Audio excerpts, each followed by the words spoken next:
Thank you for joining me on a quilting tale today. My name is Shaylin, and in today's video, I want to show you a quilt that I finished quite a while ago, but I'm just now getting around to putting the video together. I made a quilt top using the Snowflake pattern. The designer is Modern Handcraft, and this is a nice size throw. It finishes at 60 by 72 inches. The pattern comes in 3 different options as far as layout. You can use one color where you essentially have the snowflake, presumably a white color, and then another background color.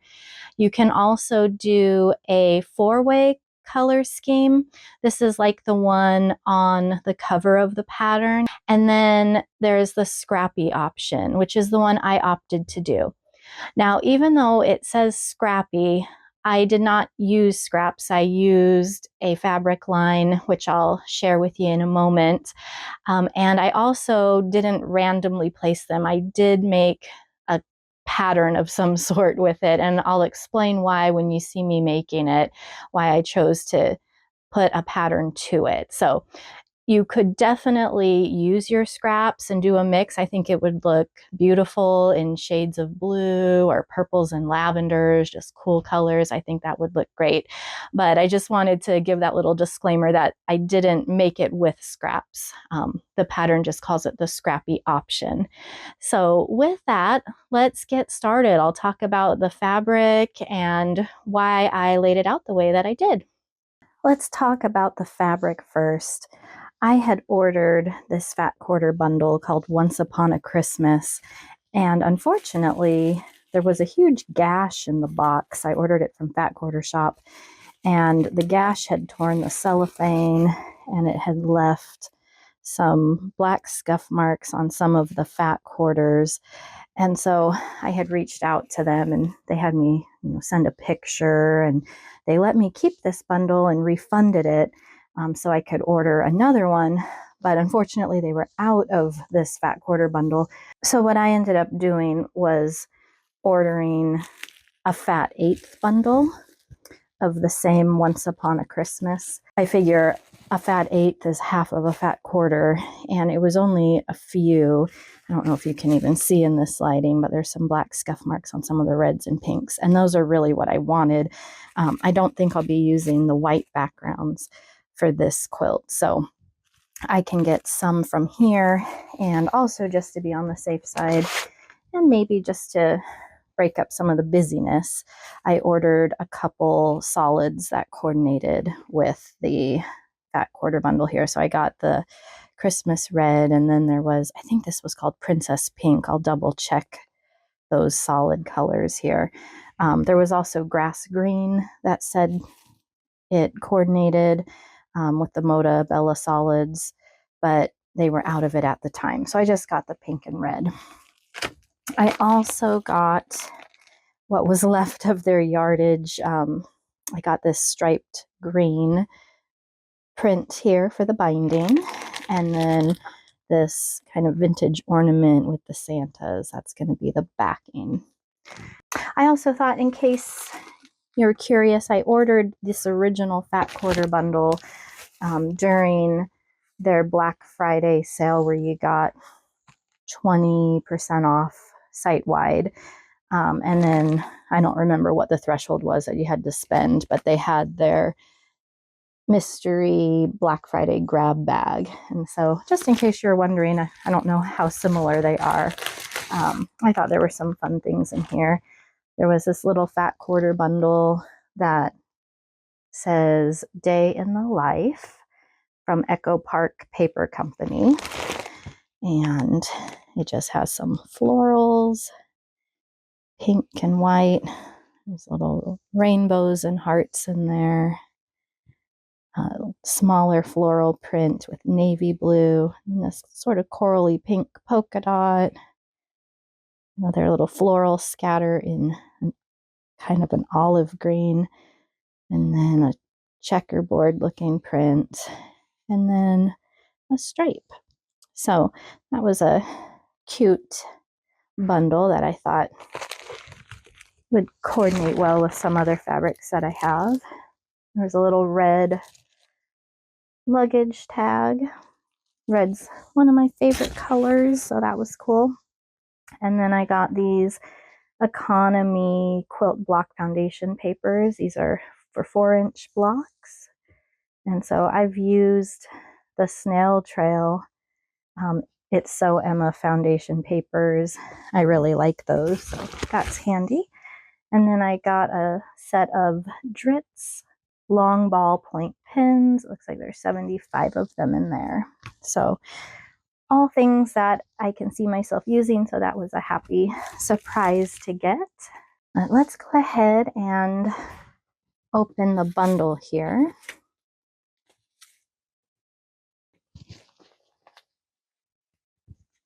And I like to save these ribbons for trim or other projects. So I have a little drawer of these. Now I mentioned I don't really need the white backgrounds because I'll have a white snowflake, and so I don't want the snowflake to lose its dimension. I really want it to pop, but you can see there's some really pretty fabrics in here. So I will definitely save these and use them for something else. A couple more in here, and I'll probably take out. For my white snowflake fabric, I'm going to be using Moda Bella Solids Off-White. Here's the difference between a fat eighth and a fat quarter. They're the same length, but 9 inches across for the fat eighth and 18 inches across for the fat quarter. Since I'm using the triangles on a roll, and these are going to be the 3-inch finished, I'm not going to follow the exact cutting directions. The triangles on a roll call for 8.5-inch wide strips. So I'm just going to cut out a few of those. I'm going to actually start with about 9 inches, and that way I can use best press and steam them, which causes a little bit of shrinkage. And then I'll cut them down to their 8.5-inch width.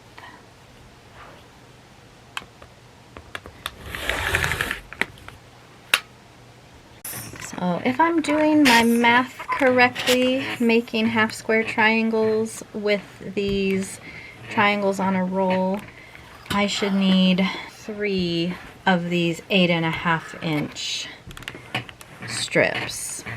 I'm going to cut these strips down into 3.5-inch squares now.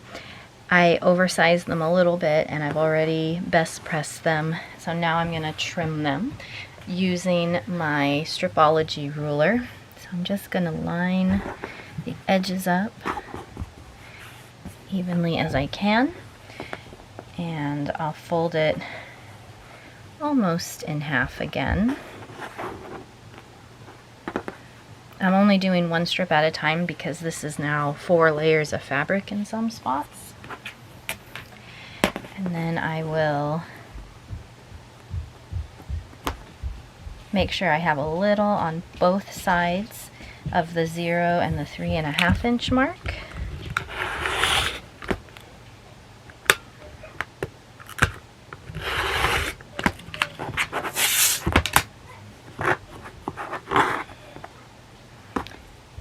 And now I'm going to open it so it's still folded in half, and I have my selvage edges on this side.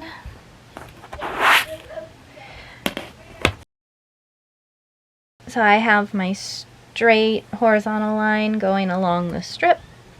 My 0 vertical line is to the right of my selvage edges to cut off, and now I'm just going to cut 3.5-inch squares.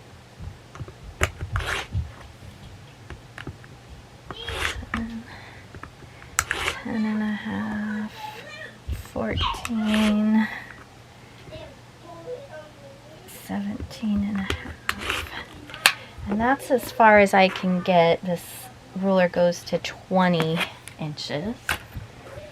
So this is where I see if I did my math correctly. And those are all squares. And then I'll just take this last little piece. It's still doubled over.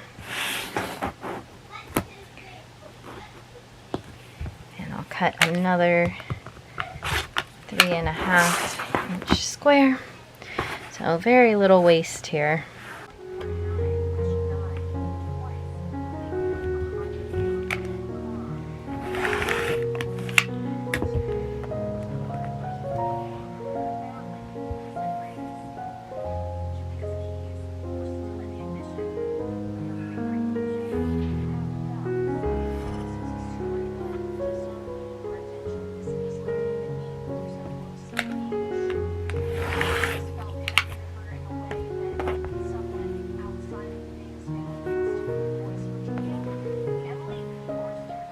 I'm going to prepare my triangles on a roll now, and I did a more extensive video not too long ago, which I'll link, sharing how to use these and just some tips for them. So I'm going to cut off this initial piece that is taped, and just need to keep in mind that each row between the two solid lines makes 4 half square triangles, and so I'm gonna want 8 of each color. I'll just trim off the selvage edges.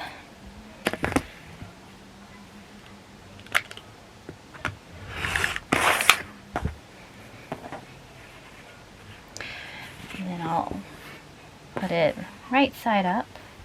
And I'll take one of my prints,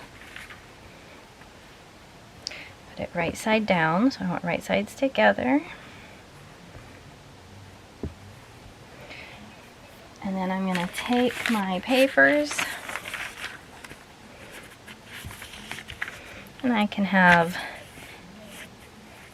a little bit of overhang of the fabric on the edge to account for some shifting. And I can see where the solid line would be where I'd cut. So I'm just going to move a little past it, maybe like a 1/4 inch past. Scoot this paper out.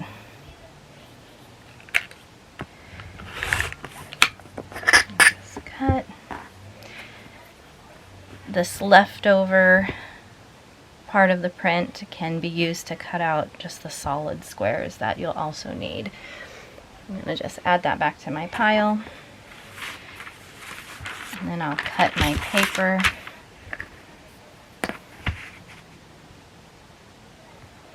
Right on the solid line, and I'll just put it right on top of this little sandwich here.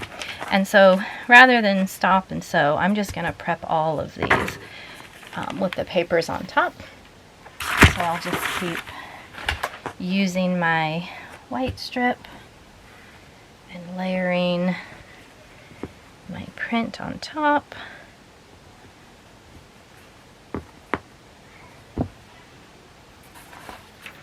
I'm just leaving a little bit over the sticking out under the edge.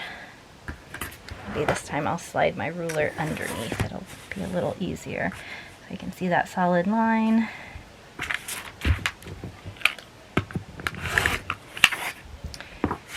Save that piece.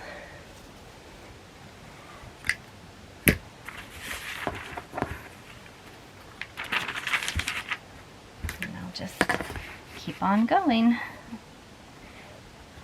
The pattern tells you how many fat quarters to pull for making half square triangles. It's a slightly different process, a different method, but the directions are still really clear and easy to follow. Alright, I've got my 9 sandwiches here, and I'm going to sew them first. Like I said, I have a video showing in more detail how to sew and press the half square triangles open and such, but I want to do these first before I cut out the whole squares, just in case I made any calculation errors. I'll also note this is what's left of my second strip, my 8.5-inch strip. I still have a third one that I cut that I didn't need, so 2 is plenty if you're gonna do it using the triangles on a roll method.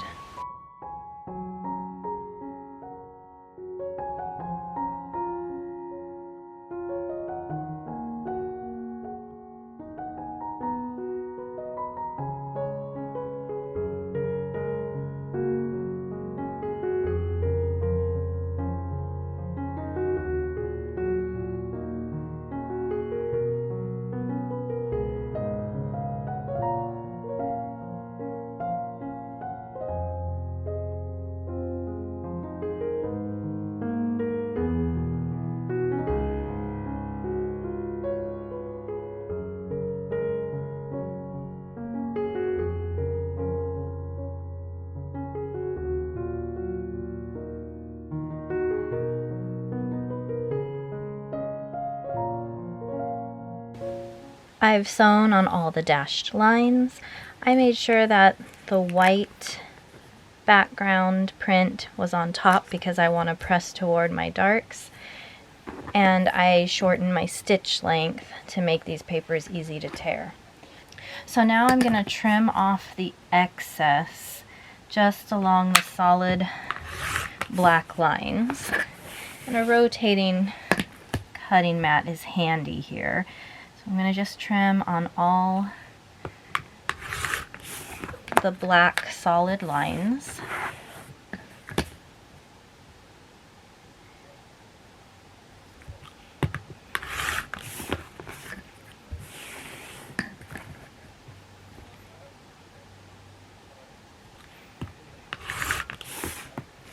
Next, I'm going to trim on the vertical and horizontal black line, and as I've mentioned in my previous video, it's really important that you cut directly on these black lines if you want them to be sized correctly.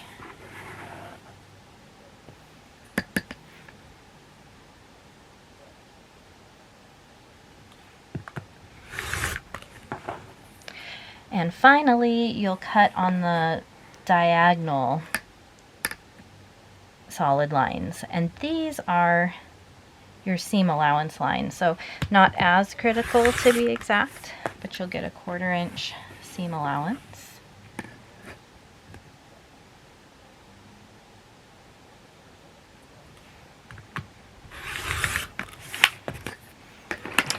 And just like that, I have 8 half square triangles ready for pressing.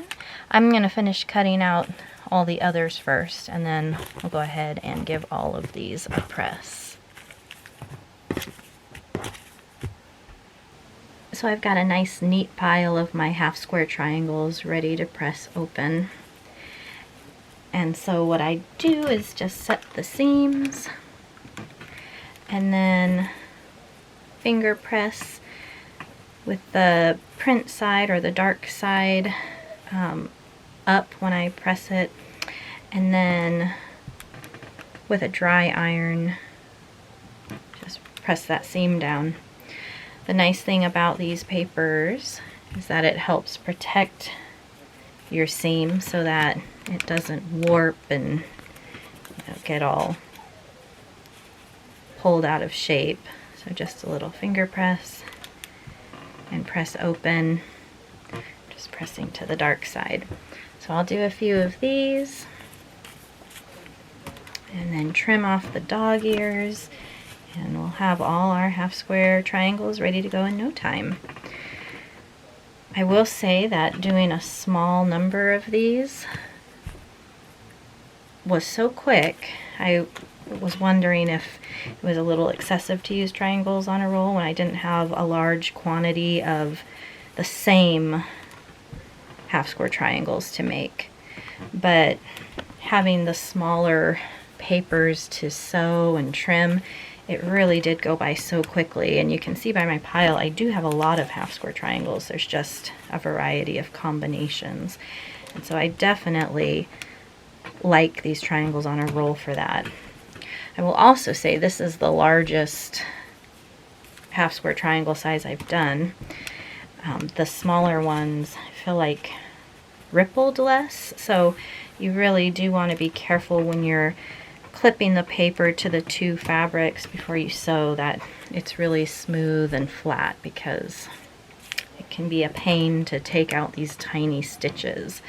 But overall, it's just really quick, and you get these perfectly sized half square triangles that you don't have to trim down. So yeah, I'm really enjoying this method when you have a lot of half square triangles to make.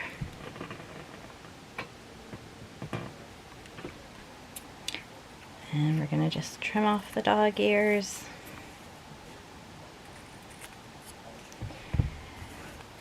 And tear the paper somewhere from the middle, not on the ends so we don't pull out stitches.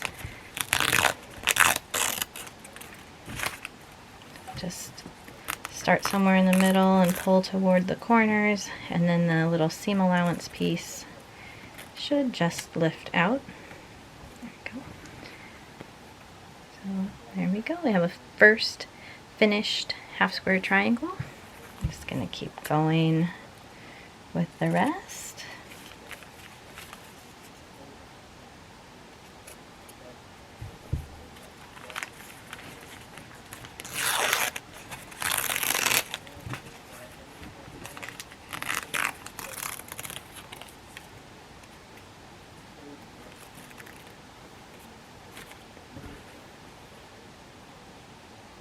My pieces are all cut and ready to go. I can start assembling the 20 different panels now, and there's a diagram to show what each panel needs to look like as far as how many half square triangles, solid prints, and white squares to use. Now, doing this method, I didn't get the exact number of squares from the fat quarters that the pattern said I need. You know, it said for the scrappy to use 13 fat quarters, and I had mixed in some solids, and then cutting these out. I still had plenty of fabric, but there were times where I was just like a quarter of an inch short of fabric to get another row out to subcut, and so it's hard to say with this method, because I also swapped out some fat eighths and used part of those damaged fat quarters, and so it's hard to tell exactly what I used, but I think 13 fat quarters, or maybe just having a spare one or two of the prints, would be good to do if you weren't going to use solids, or you wanted to use the triangles on a roll method just to be on the safe side, because I can't confidently say how much I used because there were just so many alterations to my plan with including solids and fat eighths in there. But I'm going to go ahead and start assembling panels and sewing those rows. So after experimenting with one of the blocks, there's 20 blocks total, I decided with just the three colors, the red, green, and pink background, that it's too hard for me to randomize it. My mind just wants to make a pattern, and so I decided to sketch out kind of a trip around the world diamond shape that will be behind the snowflake. Now it has to be a little offset just because of the number of columns and rows, but I think it'll look really nice, and I might need to cut a few more squares or half square triangles to make the coloring work out just right, but I have plenty of colors left. And so what I'm doing is making the rows rather than going 1, 2, 3 order of the panels in the pattern. So this is actually panel 5, and I'm just putting a little number on a fabric scrap pin to it there so I don't lose track of which panel goes where. So I've done 1, 5, and now I'm going to do panel number 9 because I'm going across. So I have my little chart here of what goes where, and I'm just gonna make sure I don't duplicate anything that starts on the left side of this new panel.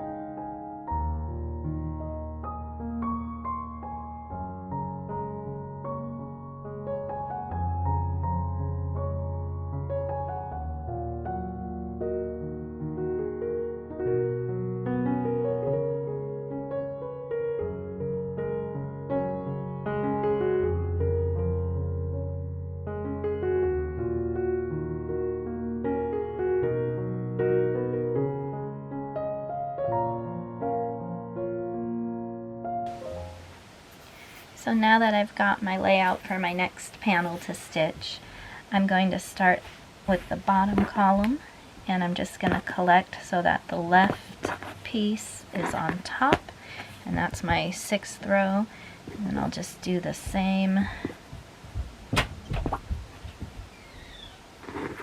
so that the left piece is always on top, and I'm just going to stagger my piles here. And this is going to help me chain piece them. You could get a label and label row 1, 2, 3, and so forth. But it's not too big of a block that I'm making here, so I feel okay just doing it and remembering that the top is my left side. So I'm going to take these to the sewing machine and do some chain piecing now.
So now I'm going to cut my rows apart one at a time, and the nice thing is there's directional fabric. If I ever get mixed up or something, I can put them back the right way. But I also have my diagram where I drew arrows to remind me which direction to press. So for my top, I'm going to press to the left, and then I'm going to just alternate pressing to the left and right, so that way the seams will nest.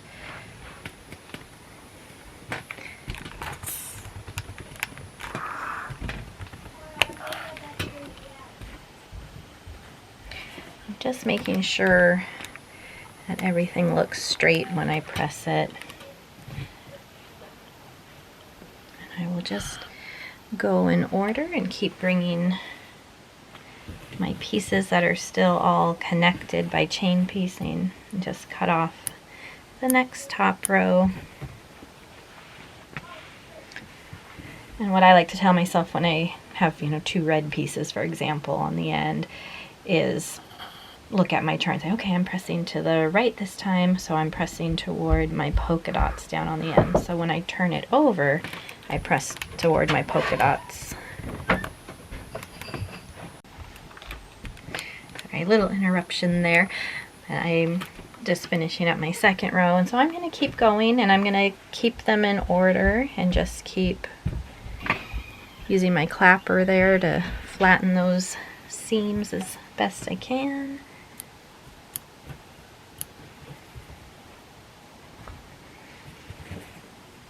So this one's going to press toward the left, so toward my ornament here.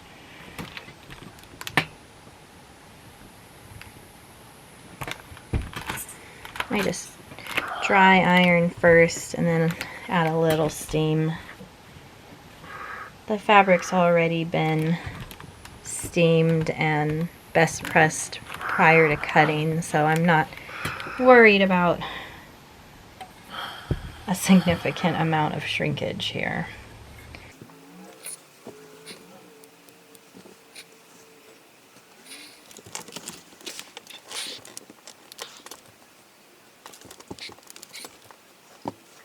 Once all my rows are pressed, I'm going to stack them so that the top row is on top. So this is the bottom. So I'm just going to put them back in order. Nice thing is this block isn't too big, so you only have to really focus and pay attention for a short amount of time before you're ready for the next one. But now I'm just going to sew row by row together. The seams are in opposite directions, so they'll nest, and I'll just make my big block panel. So here's the finished panel block. It went together really quickly, and the seams nested beautifully, so all the intersections are nice and aligned.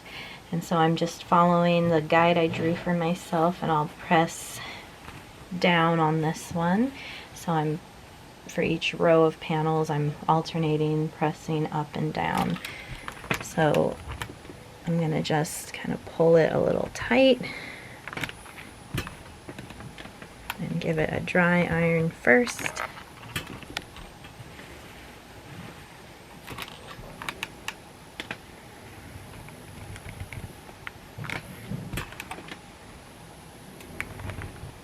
The reason I'm pulling it just a little is I don't want it bunching and, you know, making an early crease where the fabric overlaps. So I don't pull it super tight, but enough to make sure that my seams are nice and flat. Now I'll go over it with steam.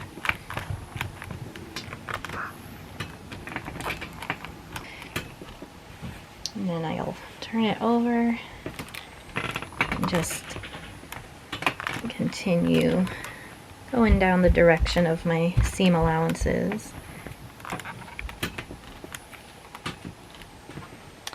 Alright, so this one is panel 9. Just gonna label it. And then I just have a couple more of these block panels to finish for this row, and then I'll be ready to sew my first row of the quilt together. So it's going pretty quickly. Sometimes to help with nesting, it's easier to change the direction that the seam allowance was pressed. And so when I want to do that, I just press open first. It was already pressed to one side, to the dark side. So I'll press it open. This time, because the papers are removed, I'm being careful not to move the iron back and forth. And now I want to press it toward the light side. So I'm just going to go over it, over the seams, and give it a little steam. And now we have a nice clean line still.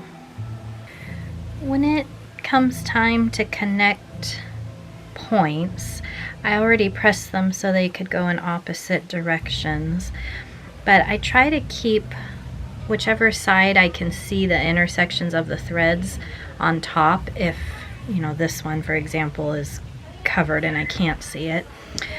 And so then I take the tip of one point and line it up with the tip of the other and nest the same.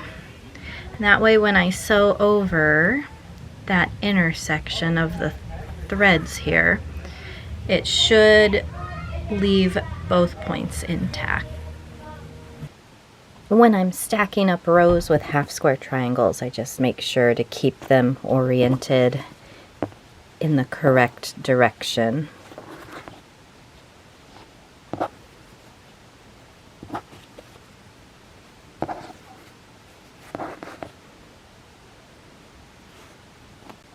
Here's a little sneak peek of how this quilt is looking. It's over my summer sunset block, so you have to ignore those behind it, but it's looking really good and it's coming together pretty quickly. I think I can finish this top in a few days here if I work on it a bit each day. I'll also make sure to use whichever row I've most recently completed as a guide for the next panels in the rows that follow, just like I was using the last panel to guide the next one to the right of it, so I can mix up the fabrics well enough. If I weren't trying to make a pattern with these colored pieces here, I would probably just go in 1, 2, 3 order like the pattern lays out, but because I'm trying to make a pattern, it just makes the most sense for me to do it this way so that I can see what needs to come next. As I press the long rows with all the blocks connected, I just kind of fold it over to fit on my ironing board here. So I do a dry iron first and hit it with some steam.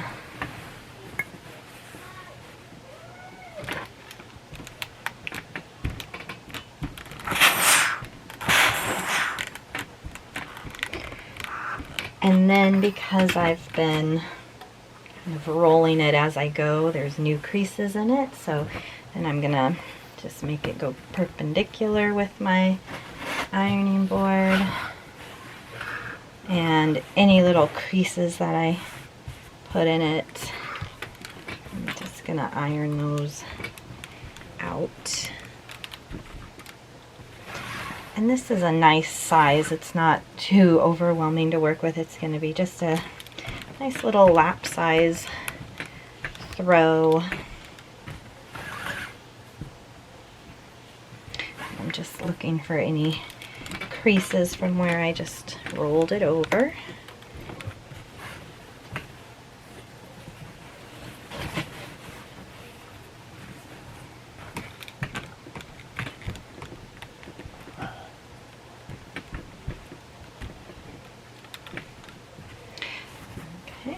So now I'm just going to attach all my rows together.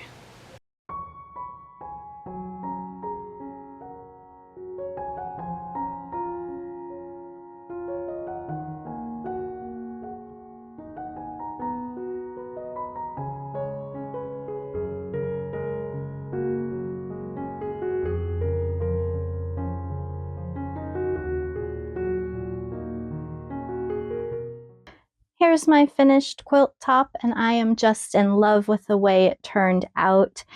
It has a very similar feel to a quilt I made about a year ago. You may have seen that video. It's the Scrappy Trip Around the World quilt.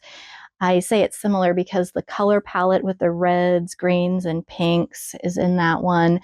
And it also has the diamond shape in it. This one, the diamond kind of runs out and would go above the quilt top since it was offset. There's not a center starting point for the diamond. And so I think that works out really well in this one. You can still follow the lines of color, and it just looks beautiful and a great contrast to the white snowflake. I did find out from a viewer, they mentioned that Scrappy Trip Around the World quilt is actually more of a many trips around the world because it had several of the small diamonds.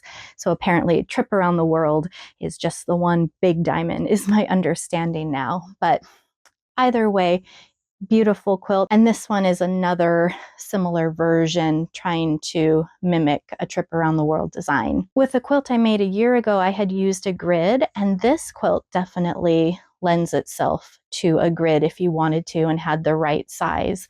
It's just squares and half square triangles. So a grid would be perfect for a quilt like this, but just being careful with my pressing and using the triangles on a roll and how I press the seam allowance, it made lining up the points easy enough to be sharp. So this isn't a difficult quilt. I was able to make it fairly quickly in a matter of a few days, and it turned out beautiful. And I love those kinds of quilts where it looks like it took a lot of time, but it comes together quickly.